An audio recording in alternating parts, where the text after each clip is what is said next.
dahil po kay Panginoon, nung nandun pa lang po ako sa Pinas, thank the Lord. Yun, pinagdadasal ko na sana makapunta ako ng Japan kasi yun nga, alam naman natin na maganda yung Nihon. Tapos, muna, nung ako interview, ako nakapun, hindi man ako select, pero binigyan ako ng pagkakataon. Hiling kami ng hiling noon ng aking kasama ng jowa. Mangangaral. Isa lang sa akin makapunta. Yun nga, isang taon lang, pero binigyan niya sa akin yung pagkakataon para maranasan yung buhay sa Japan. Praise God. Alam kong sa yung dahilan kasi nag-live yung dasal, tapos dumating yung birthday ko sa akin yung sabi ko yun. Hindi mo sa akin Panginoon sabi ko. Tapos yun nga, nakuha ko, parang yun yung parang regalo sa akin way back 2022 or 2024. Tapos yun po, dahil po nung nasirit na ako, nag-aaral ako, hindi ko madali yung pag-aaral ng Japanese. Napakahirap po sobra. Pero hindi ko nawawala yung pananalig namin sa Panginoon. Although nag-aaral kami lagi, everyday, pero pagdating sa gabi, nandun pa rin. Hindi nawawala yung dasal, na sana gabayan niya ako. Gabayan kami, ng mga magka-classmate, na sana magpasan namin yung mga exams, maraming exams. Hindi po madaling mag-aral ng Nihongo pero nakaya pa namin. And then nung nandito na po sa Japan, napakasaya ko dahil yun nga, nandito na yung sa isa sa pangarap kong bansang puntaan. And alam kong siya yung dahilan. Sa loob ng isang taon, napakaraming challenges na dumating yung tulad ng yun ako. Pagkawa ng aking mama, pero yun, nauwi pa ako sa Pinas. Saglit lang ako dito, pero yun po, alam kong may purpose ko lahat yun.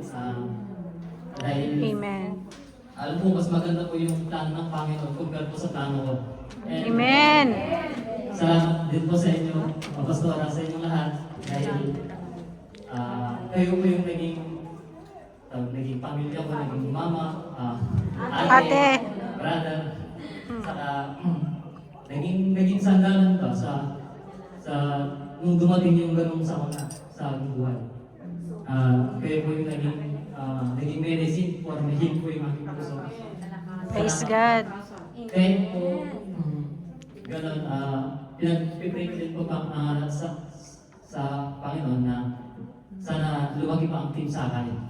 Amen.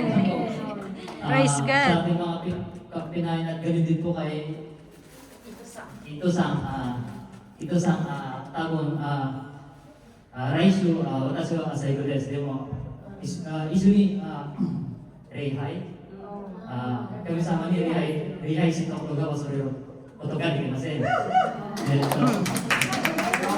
Dito sa kayo magi de ripai to kore sa mochi ni ikimashita. Iro na Nihon ryori o tabimashita. Nihon wa totemo keri na moni de 食べ物もとても美味しかったです。Tapos, yun, kahit po may language barrier po, na patuloy pa rin po siyang pumunta dito and patuloy sa pagsamba kahit po hindi po minsan talaga hindi kasi ng language. Pero dahil kay Panginoon, pinag-unite tayo. Amen. Tapos yun po, pauwi na siguro lang kasi sa nangyari sa akin, so, bukas sana uwi na ako pero siguro may purpose dito dahil nangyari. Siguro hindi man sa trabaho, kundi para sulitin ko na din siguro yung mga ilang araw na pag-ulit sa Japan. Hindi ko pa alam kung kailan yung date, yung exact date kasi nga na-cancel po kinancel na po yung sa ticket ko. Pero ganoon pa man po, napakarami kong natutunan po sa isang taon. Dahil na yung kasama Praise ko God. yun. Tapos, ano pa ba?